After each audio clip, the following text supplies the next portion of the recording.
die diese Freundschaft täglich mit Leben füllen. Sei es durch die Teilnahme an Freiwilligenprogrammen, dem Austausch zwischen Sportvereinen, dem Austausch zwischen Städten. Wir haben mehr als 80 Städtepartnerschaften, die intensiv gepflegt werden, oder die Zusammenarbeit in deutsch-israelischen Start-ups, einem gemeinsamen Forschungsprojekt oder einfach auch nur dem Urlaub in Berlin oder Tel Aviv. Die Liste ließe sich beliebig lang fortsetzen und unterstreicht die tiefe Freundschaft zwischen unseren beiden Ländern und vor allen Dingen zwischen den Menschen in unseren beiden Ländern. Gleichzeitig steht Deutschland zu seiner Verantwortung für die Sicherheit Israels. Darauf kann Israel sich immer verlassen. Und dieser Grundsatz leitet uns auch in unserem außenpolitischen Handeln. Sei es zum Beispiel mit Blick auf den Nahostkonflikt oder mit Blick auf Iran.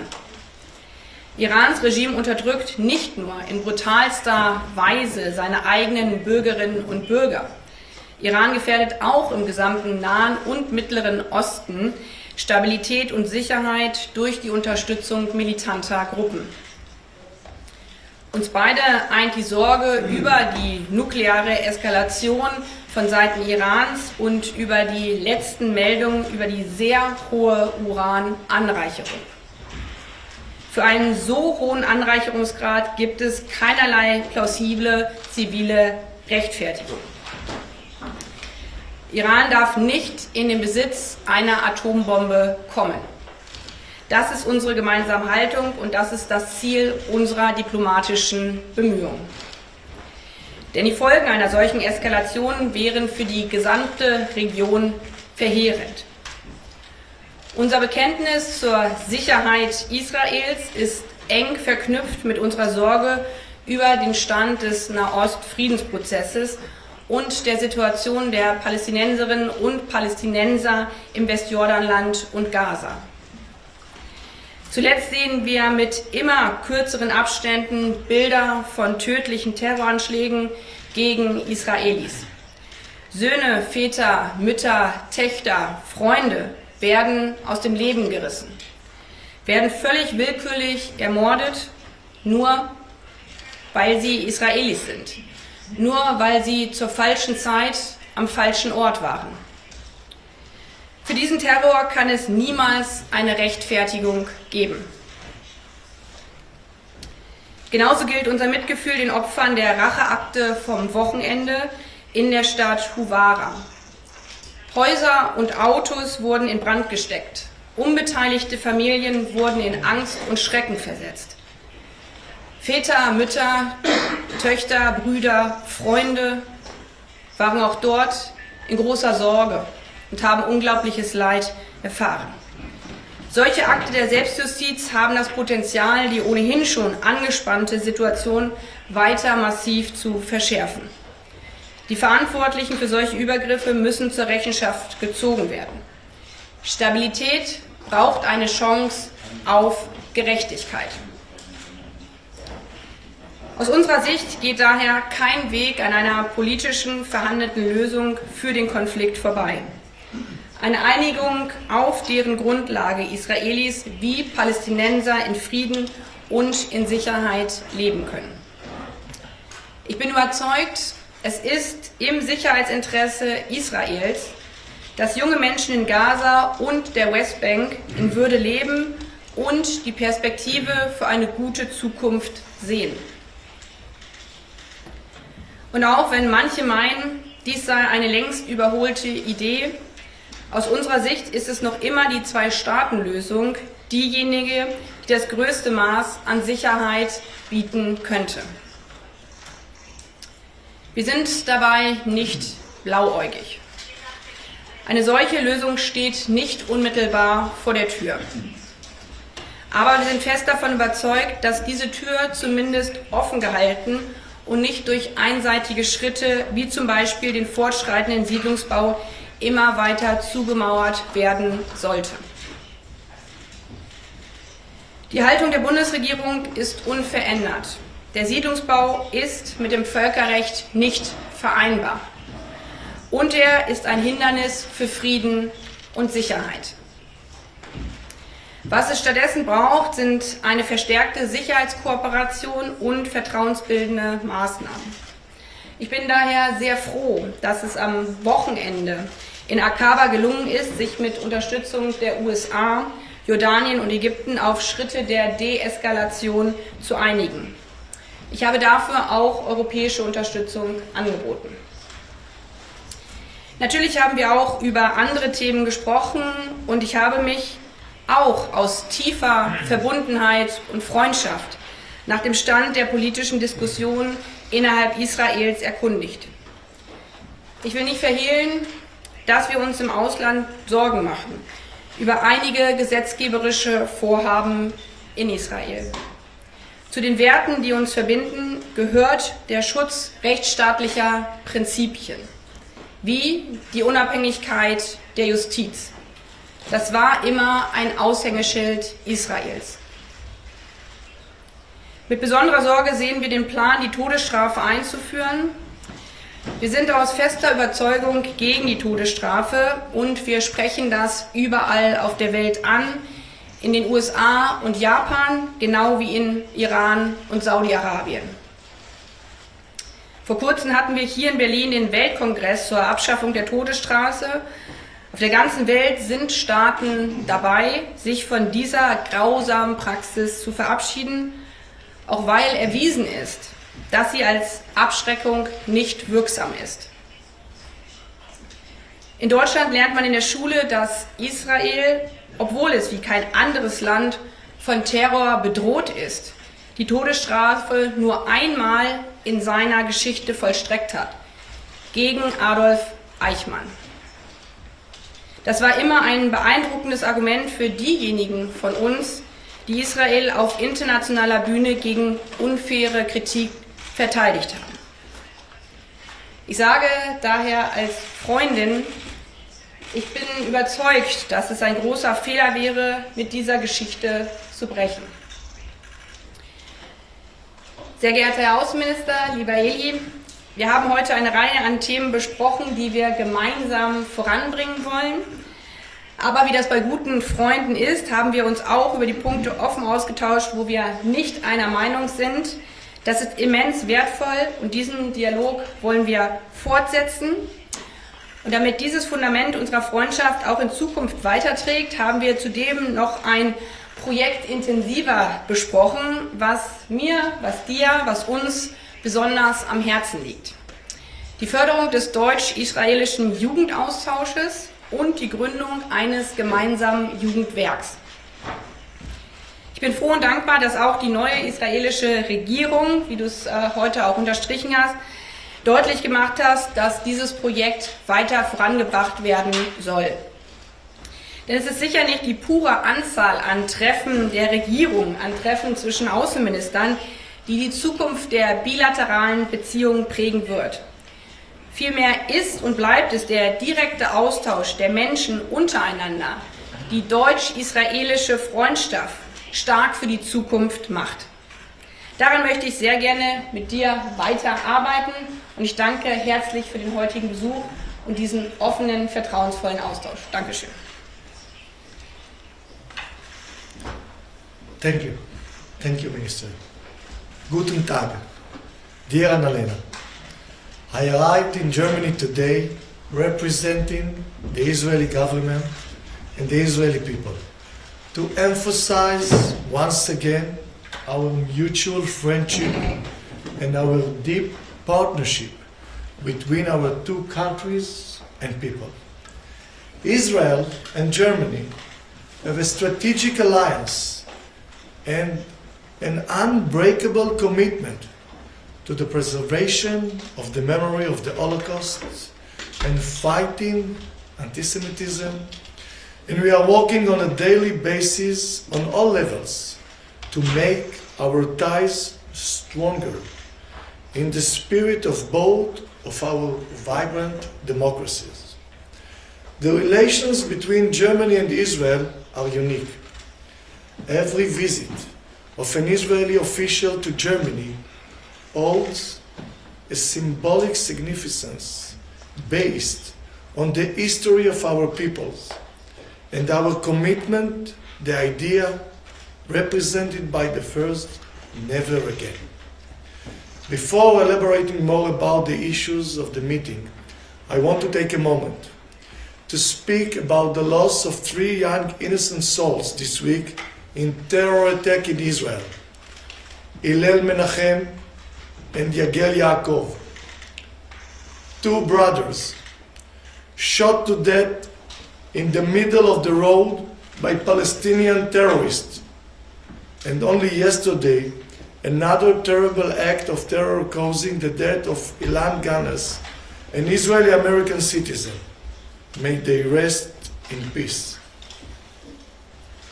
A country with a strong commitment to the rule of law, we condemn violence and do everything in our power to avoid it. However, we cannot ignore the hypocrisy we see when faced with barbaric acts such as the ones we experienced this week. It is clear that this violence will only come to an end when the Palestinian takes decisive actions to stop it. Madam Minister, I argue to use your influence to encourage the Palestinian leaders to take actions. Specifically, I ask you, call upon them to cease payment terrorists and to put an end to the incitement. Actually, the Palestinian Authority is paying salaries and pensions to those who are killing Jewish people. On the other side, Israel is a state of law and order. In Israel, if anyone will kill another one, whether he's a Muslim, Christians, or Jewish, he definitely will go to jail. This is not what happened right now in the Palestinian authorities. During our conversation today, Foreign Minister Baerbock and I have discussed the mutual challenges we face and the ways in which we can cooperate to find solutions together. 2 weeks ago, I visited Kiev. I was the first minister from Israel to travel Kiev, but also the first minister from the Middle East who came and visited Kiev. It was an emotional visit for me. This visit demonstrates the clear Israel position on standing with Ukraine and with the people of Ukraine, as we did it from day one. During the visit, I met President Zelensky. We expressed our support, our solidarity with the Ukrainian people. I updated President Zelensky that we will support his peace program and the UN resolution that took place in the previous week. I also updated him that we will increase our humanitarian help dramatically, and of course our position of supporting the territorial and the integrity and sovereignty of Ukraine. More than this, we update President Zelensky that we will provide an alert system that will save life of Ukrainian people. The fingerprints of Iran state terrorism can be seen in the case of Ukraine. The Iranian regime is no longer just a regional problem, but also a problem to Europe and to the world as one. The only way to put a stop to the Iranian nuclear race is through diplomatic and economic pressure. The international community cannot ever accept a nuclear Iran and must force Iranians to return to the full compliance with the international law and the IAEA. This is the time when I speak here in front of Europe and particularly in front of Germany. This is the time to take steps. This is the time to do actions to prevent Iran to achieve a nuclear weapon. I also asked Madam Minister to designate the Iranian Revolutionary Guards Corps as a terror organization in Germany and extended designation to the entire Europe. Iran, it's like a cancer. She finds the Hamas, the Jihad, the Hezbollah. We're also aware that a few days ago, the anti-Semitic Iranian regime imposed sanctions on German Jewish leaders and local organizations. We all know what signaling our Jews in all about, and Israelis and German needs to fight this together. Israel today is the only country which is a member in the UN that another country is calling for her destruction. Not calling for our destruction, but also doing everything that she can in order to achieve a nuclear weapon.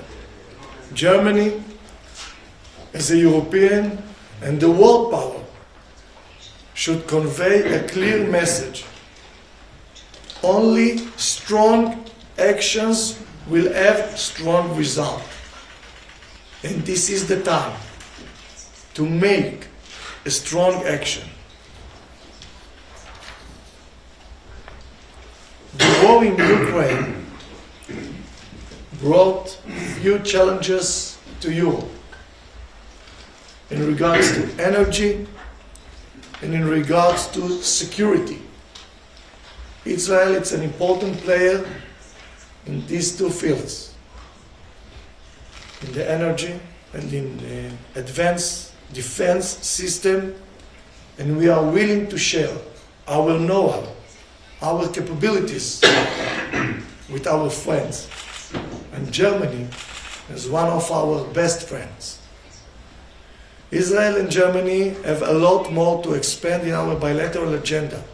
We would be glad to keep promoting youth exchange between our two peoples, and we have invited Germany to make more dominant role in the Abraham Accords in different projects. Actually, the Abraham Accord is the most dramatic change in our region for the last 2 decades. The agreements that we signed with Morocco, Bahrain, and the UAE increased the stability in our region, brought prosperity to the people that involved in this agreement, and I spoke with my colleague to be part in this important peace process, which I believe that there is a possibility to add 2 or 3 more countries in the coming year to the Abraham Accords. Thank you, Minister Baerbock, for your hospitality and for the profound discussion we have had today. The relations between our two countries will always remain close and strong, based on shared value and strategic partnership for many more years to come. Danke schön. Thank you, Minister. We will have time for 4 questions. The first comes from Dov Gilhar from KF. Shalom, Mr. Cohen. Baerbock, I'm Dov from...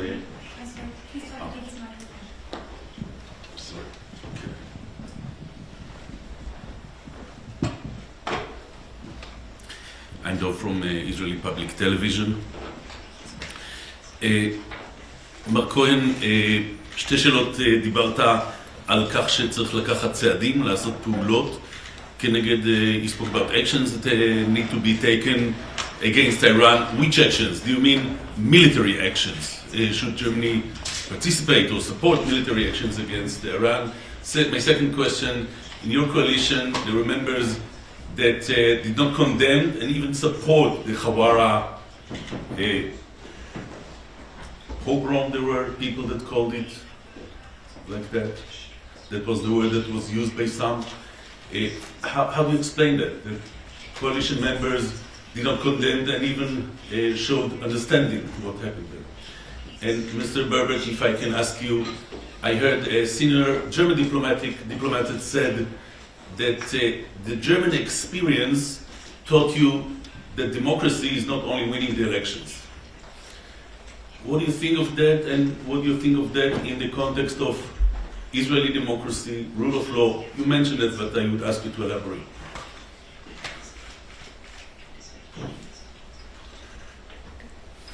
In regards to the question that you raised, Dovi. First, in regards to Iran, there are two options. First, to go back again to the snapback sanctions, and the second, to have a credible military option on the table as well. And from our intelligence and from our knowledge, this is the right time to work on these two specific steps. This is also what I raised with President Zelensky in my meeting with him in Ukraine. Since right now the Ukrainian people and the Israeli people face the same threat. Right now we see that Iranian is coming very closer to Europe. Right now Iranian weapon is actually killing the European civilians in Ukraine, and this is the time to make the actions. So this is the two options that are on the table. In regards to Hawara, it should be clear that we condemn anything that breaks the law and order. This is unacceptable, and we will take all the necessary steps in order to find the people and bring them to justice. But it's important, Dovi, to mention as well,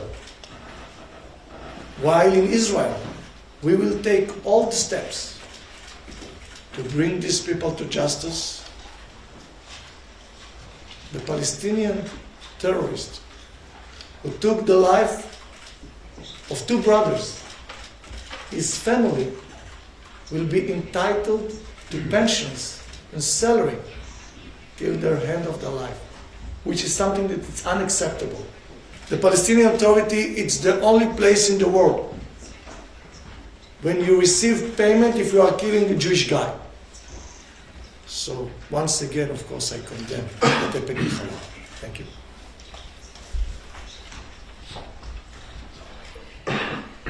Die Stärke einer Demokratie bewahrheitet sich aus meiner Sicht in dem Moment, wo die Sicherheit herausgefordert ist. Und gerade terroristische Angriffe zielen darauf, Freiheitsrechte einzuschränken.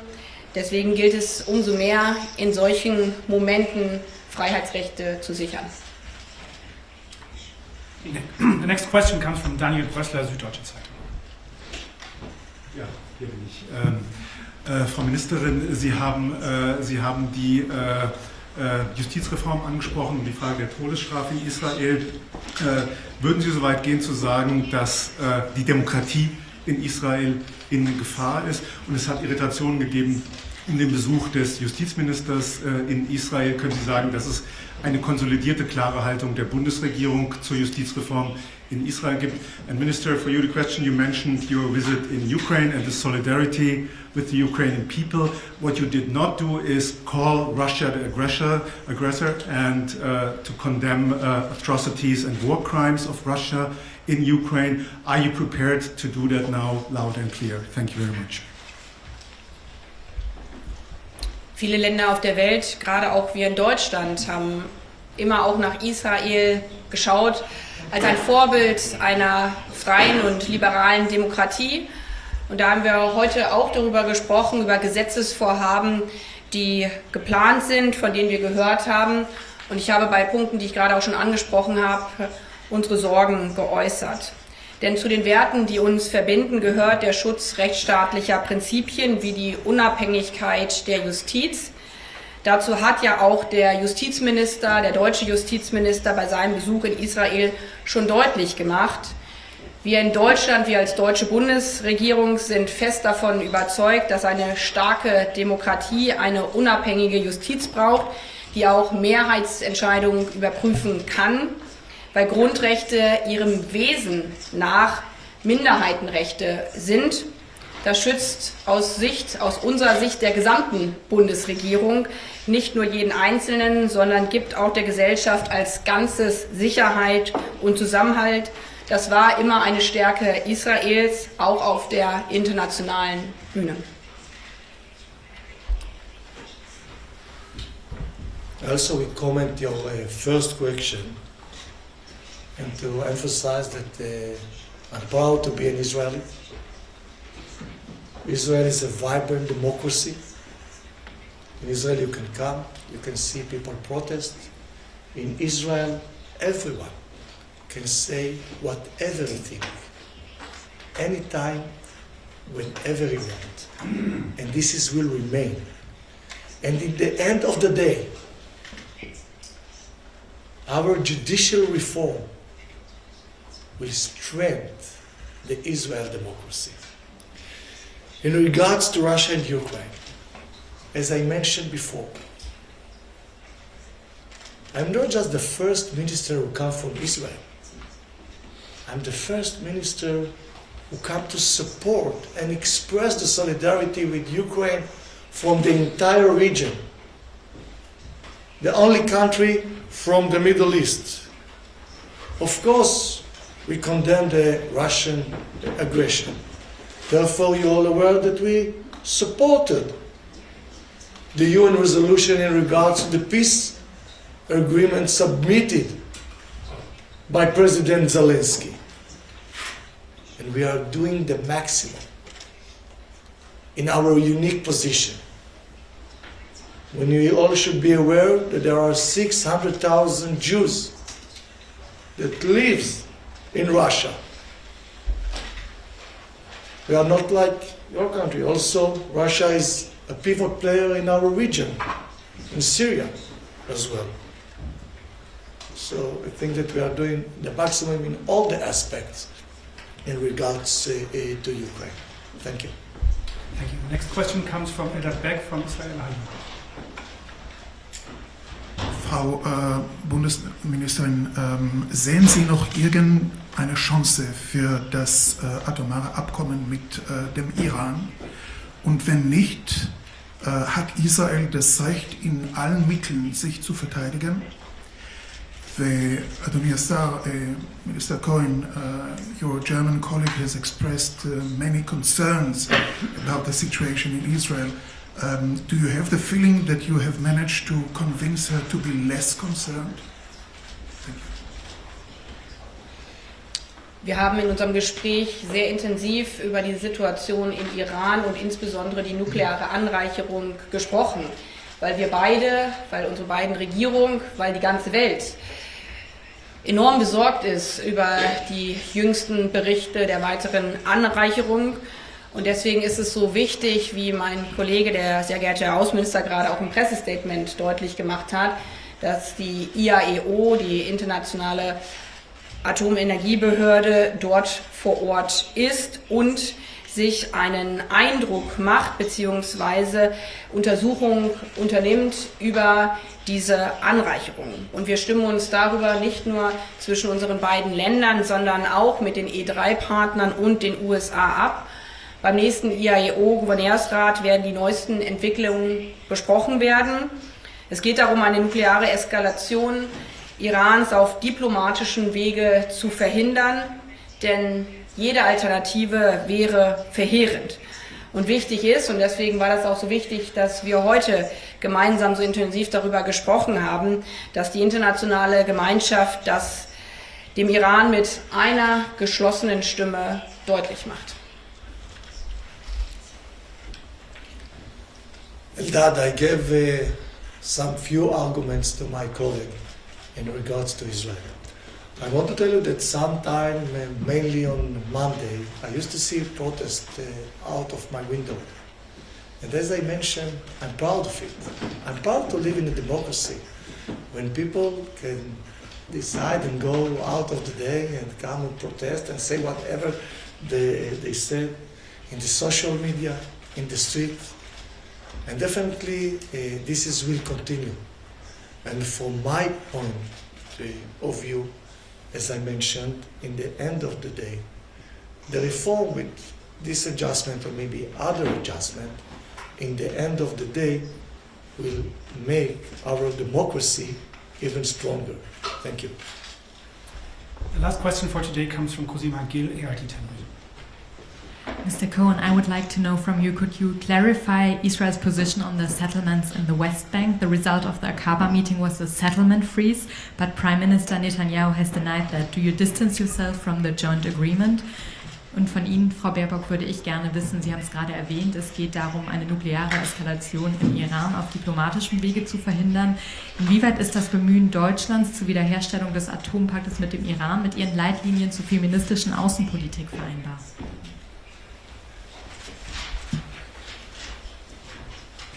In regards to the Judea and Samaria, the Israeli government all the time built in Judea and Samaria.